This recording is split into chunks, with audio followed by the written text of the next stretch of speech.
I'm going to be taking a look at the Mega Man Legacy Collection for the Nintendo 3DS. Now, the physical copy of this will run you $29.99, roughly $30. And if you buy this on the eShop as a digital download, it'll cost you only $14.99. So it is going to be cheaper on the 3DS eShop compared to the physical copy.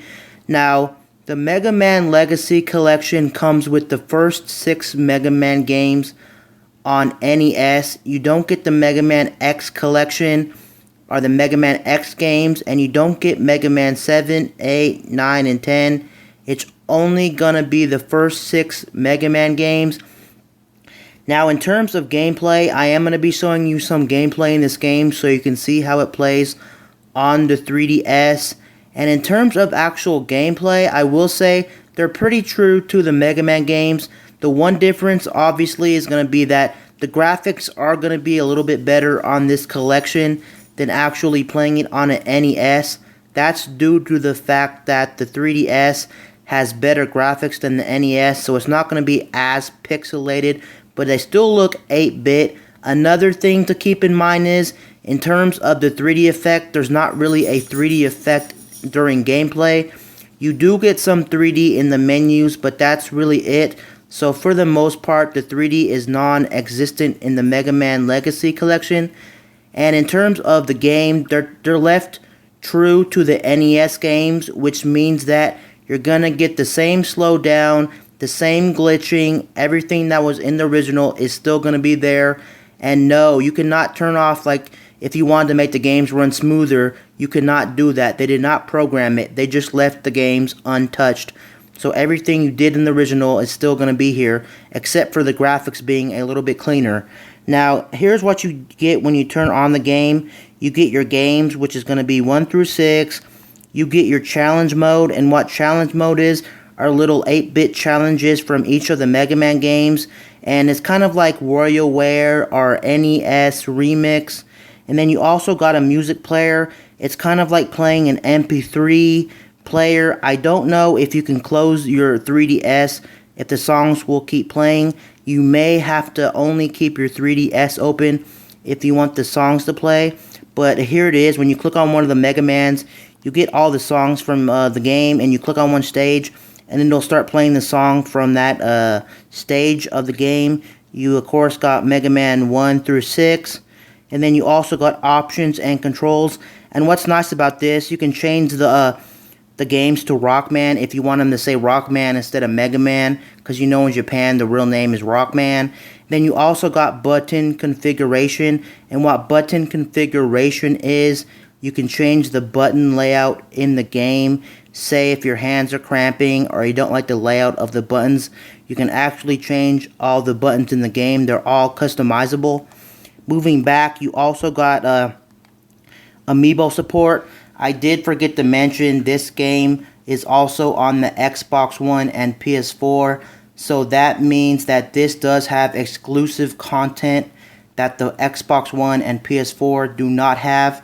The exclusive content is going to be the Amiibo Support.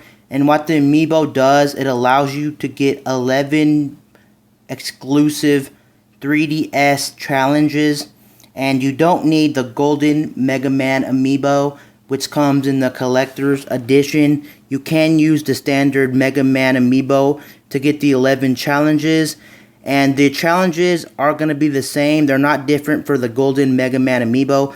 The 11 extra challenges are going to be the same.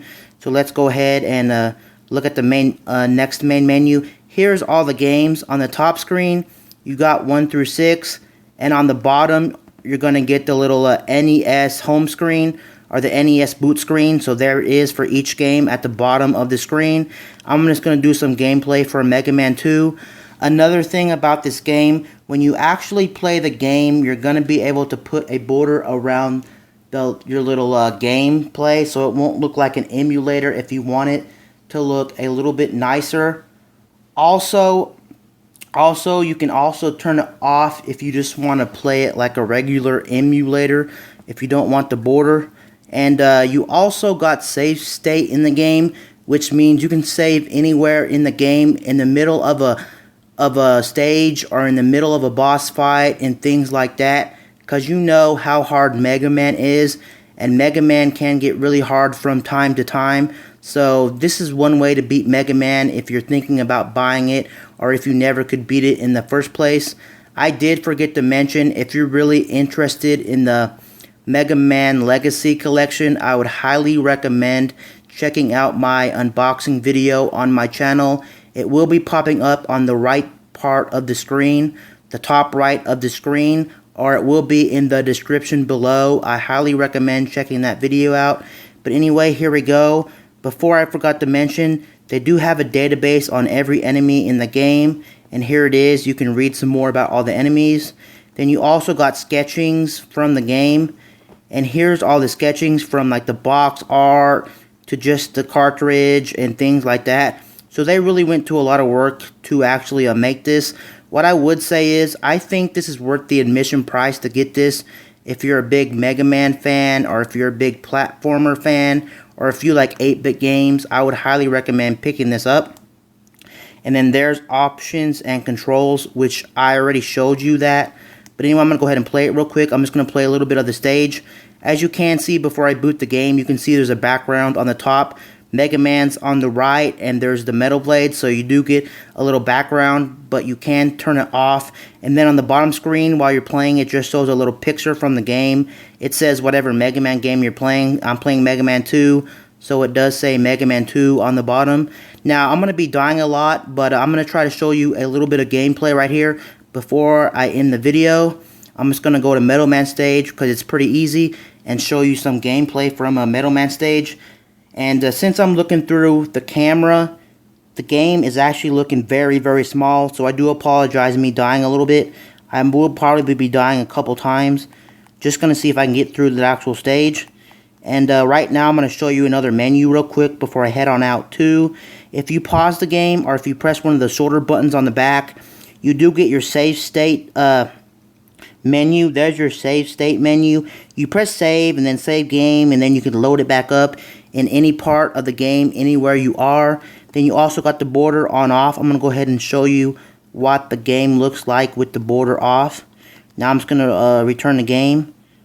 Now here's what the game looks like with the border off of it. It just looks like a normal emulator. You would not be able to tell it's actually a... You would actually be able to tell it's more of an emulator, I mean, compared to having the border on, which makes it look a little bit nicer and cleaner. I'm going to go ahead and use an E-Tank, just so I can try to beat this. I guess I didn't get the E-Tank. I really didn't get the E-Tank. Hopefully I can get through some of this to show you, but not bad. Right there I couldn't jump because it's really hard on camera. But anyway, there's a little bit of gameplay for the Mega Man Legacy Collection. And anyway, peace out. I'll see you guys later in my next video. I'm out.